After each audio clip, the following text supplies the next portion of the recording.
টিএইচই টিএইচই কখন উচ্চারণ দা হবে এবং কখন উচ্চারণ দি হবে। আজকে আমরা এই ভিডিওতে টিএইচই কখন দা এবং কখন দি উচ্চারণ করব এটা খুব ভালো করে শিখে নিব।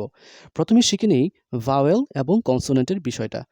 ভাওয়েল হচ্ছে আমাদের 5টা, এ ই আই ও ইউ, এবং কনসোনেন্ট আমাদের 21টা, অর্থাৎ ভাওয়েল বাদ দিয়ে যে লেটার্সগুলো আছে সেগুলো আমাদের 21টা। তো এখন কথা হচ্ছে যে কখন উচ্চারণ দা কখন উচ্চারণ দি হবে। মনে রাখবেন, যদি কোনো ওয়ার্ডস ভাওয়েল দিয়ে শুরু হয়, যেমন এ ই আই ও ইউ, যদি এই 5টা লেটার দিয়ে যদি কোনো একটা ওয়ার্ড শুরু হয় এবং তার আগে যদি টিএইচই থাকে তাহলে উচ্চারণ হবে দি। যেমন the egg, the apple, the university, the union, the elephant. কেন হয়েছে? কারণ ই হচ্ছে ভাওয়েল।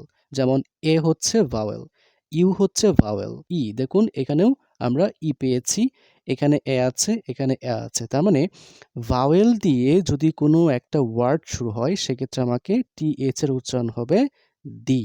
এবং যদি কোনো কনসোনেন্ট থাকে সেক্ষেত্রে, বা কনসোনেন্টের লেটার দিয়ে কোনো ওয়ার্ড শুরু হয় সেক্ষেত্রে যদি টিএইচই থাকে তাহলে দা উচ্চারণ হবে দা। যেমন দ্য ফ্যান, যেমন পি হচ্ছে কনসোনেন্ট লেটার।